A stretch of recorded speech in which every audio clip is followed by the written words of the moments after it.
Good morning, students. Today I am going to explain our next topic, that is area. So student, area means area of plane figure.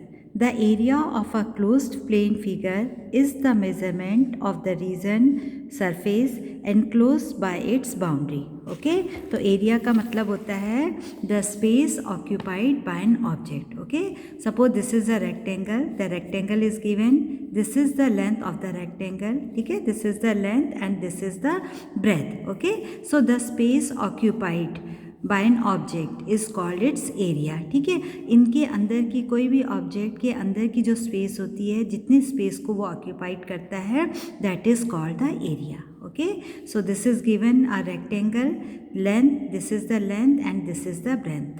Okay, so area of a rectangular figure, this is the formula of area of a rectangular figure. So area of a rectangular figure equal to length into breadth. Okay, length into breadth. And its unit is square unit. Okay, जो उसकी unit होती है वो क्या होती है? Square unit. Okay, अब आप यहाँ पे एक एग्जांपल से समझिए. Suppose the length is given 4 metre. Suppose this is given, length is given 4 metre. Okay, and the breadth is given 5 metre. The breadth is given 5 metre and you have to find the area. तो area of a rectangular figure equal to length into breadth. Okay, length is given 4 metre and breadth is given 4 meter. Now multiply 4 5s are 20. Okay, 4 5s are 20. And what about its unit? देखो metre into metre मतलब metre square. Okay, तो आप इसको कैसे लिख सकते हो? 20 square metre और 20 मीटर स्क्वायर. ओके, किसी भी तरीके से किसी भी फॉर्म में आप लिख सकते हो 20 स्क्वायर मीटर और 20 मीटर स्क्वायर. ओके, तो आपको क्या है, आपके पास एक फॉर्मूला क्या बना है? Area of a rectangular figure equal to length into breadth. Okay, then come to the next figure, that is square. Student, you know in square all sides are of equal length. Okay, ये जितनी भी sides होती हैं ये सब क्या होती है? equal होती है. Okay, तो area of a square equal to side into side. square का area क्या होता है? side into side. हमारे पास जो side दी होती है हम उसको क्या करते हैं? 2 times multiply कर देते हैं. ठीक है, सपोज यहाँ पे एक एग्जाम्पल मैम ने लिखा है.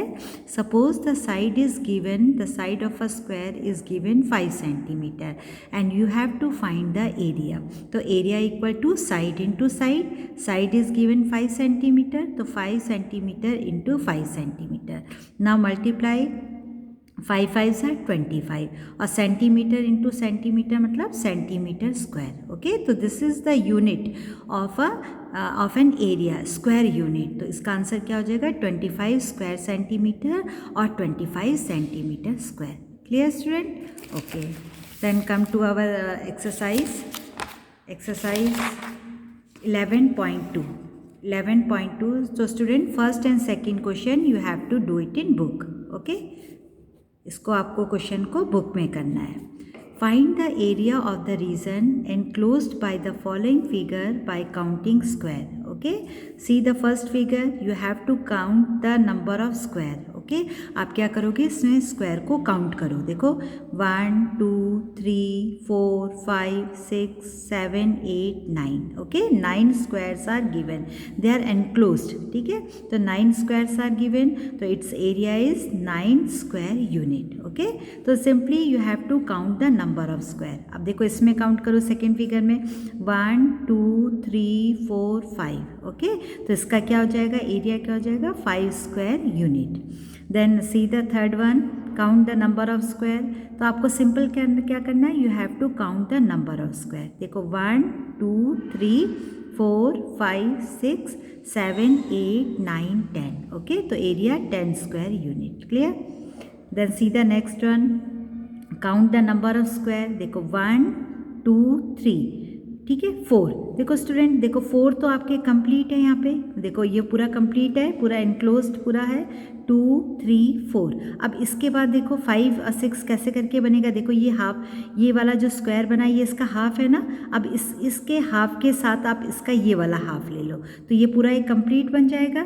तो ये कितना हो जाएगा आपके पास? 5. अब ये वाला स्क्वायर भी आपको हाफ दिया है और ये भी हाफ दिया है, तो इसका हाफ हाफ मिलके क्या बनाएगा? पूरा हाफ कंप्लीट करेगा, ठीक है। ये देखो इसका ये स्क्वायर में हाफ है, ठीक है। अब इसमें हाफ और चाहिए, तो इसके हाफ को अगर आप इसके हाफ से आप कर लेते हैं तो ये क्या हो जाएगा, पूरा 1 कंप्लीट स्क्वायर हो जाएगा, ठीक है। तो आप काउंट कर लो 1 2 3 4, ये हो गया आपके पास 5 और ये वाला हो गया आपके पास 6, ओके। तो area equal to 6 square unit. तो इसी तरीके से आपको करना है, इसमें काउंट करने हैं स्क्वायर्स को और उसका एरिया लिखना है, ठीक है। सेकेंड क्वेश्चन भी आप इसी तरीके से कंप्लीट करोगे, ठीक है। तो first 2 questions you have to do it in book, इसको भी बुक में करना है, ठीक है। अब मेन इंपॉर्टेंट है क्वेश्चन नंबर 3 से। अब क्वेश्चन नंबर 3 को हम स्टार्ट करेंगे। तो see question number 3, find the area of the rectangle whose length and breadth are given. Okay, you have to find the area of the rectangle whose length and breadth are given. देखो 9 metre and 6 metre, it means the length is given 9 metre and breadth is given 6 metre. तो simple है। देखो इस exercise में आपको 2 फॉर्मूले याद करना है। एक तो क्या याद करना है, area of the rectangle equal to length into breadth, और area of a square equal to side into side, and unit equal to, area की यूनिट क्या था, unit of an area is square unit. जो भी आप उसमें unit लिखोगे उसको स्क्वायर यूनिट में आपको लिखना है, ठीक है। तो देखिए क्वेश्चन नंबर 3 को आप देखिए, the length of a rectangle 9 metre, breadth of a rectangle 6 metre, then find the area of the rectangle. तो area of the rectangle equal to length into breadth, तो लेंथ इज गिवन 9, ठीक है, and breadth is given 6। Now multiply 9 6 9 5 45, 6 9 54, ठीक है। तो 54, अब metre 9 metre into 6 metre, तो metre का स्क्वायर करके कितना आ जाएगा, मीटर स्क्वायर। तो आप इसको 54 मीटर स्क्वायर भी लिख सकते हो, और 54 और क्या इसको आप लिख सकते हो, और 54 स्क्वायर मीटर, ठीक है। आप इसको किसी भी तरीके से लिख सकते हो, ठीक है। देखिए see the second part, length is given 17 metre, breadth is given 3 meter, so find the area equal to length into breadth. Now multiply 17 into 3 is 51, तो 51 metre square. So student unit is very compulsory, okay. अगर आपने यहाँ पे unit नहीं लिखा तो आपका exam में मार्क्स कट हो सकते हैं, ठीक है। तो जिस भी यूनिट में आपको लेंथ और ब्रेथ दिया है उसको मीटर स्क्वायर में, उसका स्क्वायर यूनिट लिखना है, ठीक है। सपोज स्टूडेंट एक यूनिट आपको सपोज यहाँ पे मीटर में दिया है और सेकेंड यूनिट आपको सेंटीमीटर में दिया है, तो आपको क्या करना पड़ेगा, दोनों यूनिट को सेम उसमें लिखना पड़ेगा। अगर आप मीटर में कर रहे हो तो दोनों यूनिट लेंथ ब्रेथ की यूनिट मीटर में होनी चाहिए, ठीक है। अगर आप सेंटीमीटर में निकाल रहे हो तो दोनों यूनिट लेंथ और ब्रेथ की यूनिट आपकी सेंटीमीटर में होनी चाहिए, ठीक है।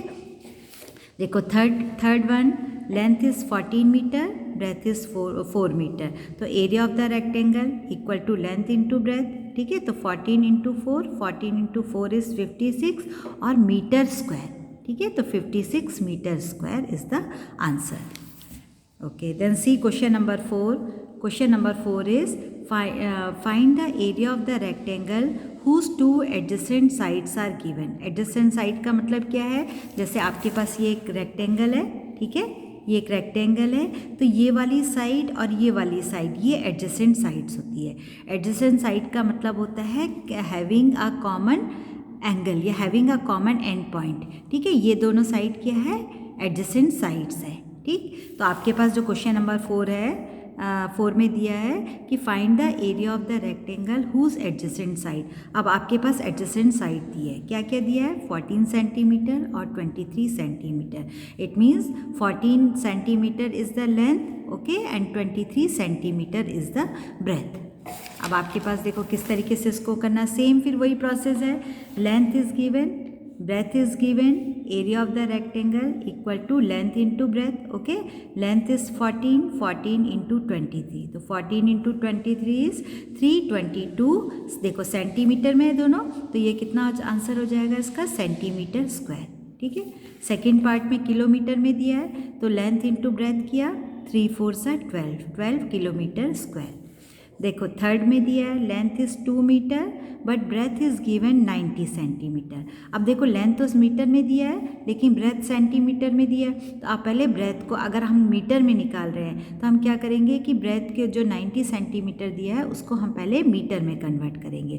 तो आपको मालूम है कि 1 सेंटीमीटर इक्वल टू 1/100 मीटर, ठीक है। सेंटीमीटर को मीटर में करते हैं तो क्या करते हैं 100 से डिवाइड करते हैं। देखो मैम ने यहाँ रफ में लिखा भी है कि 90/100 किया, ठीक है। तो यहाँ पे देखो 2 zeros है तो इसका मतलब यहाँ पे 1 2 यहाँ पे पॉइंट आ जाएगा। तो ब्रेथ आपकी कितनी होगी 0.90 मीटर, ठीक है। Both the unit are same of length and breadth. देखो length is 2 metre and breadth is 0.90 metre, same unit हो गया। Then you have to find the area of the rectangle. तो area of the rectangle length into breadth 2 metre into 0.90 metre, multiply कर दो, 9 2 ज़ा 18, ये 0 हो गया। डेसिमल पॉइंट को काउंट करो 1 2 1 2, तो आपके पास आंसर कितना हो गया area of the rectangle 1.8 metre square. Clear student, कैसे करके करना है आपको?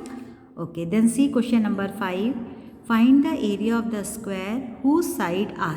अब आपको मैंने स्क्वायर में बताया है, स्क्वायर में क्या होता है all sides are equal length, ठीक है।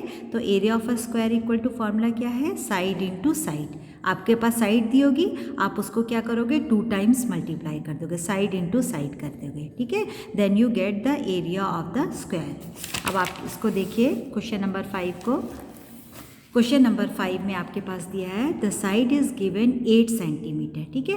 तो area of the square park आपको निकालना है। तो area of the square park equal to side into side, side is given 8 centimetre, तो 8 सेंटीमीटर इंटू 8 सेंटीमीटर, मल्टीप्लाई करो, 8 8 ज़ा 64 और centimetre into centimetre is centimetre square.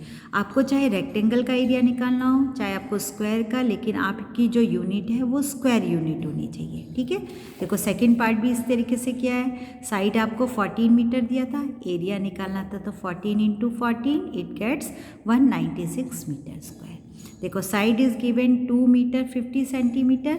अब आप ये जो 50 सेंटीमीटर है ना इसको मीटर में लिख दो, तो इसका कैसे लिख सकते हैं हम इसको मीटर में 2.50 मीटर, ठीक है।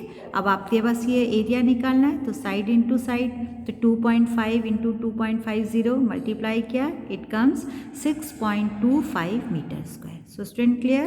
So student question 1 and 2 you have to do it in book, okay, and question number 3 to 5 you have to do it in your copy, okay. Thank you.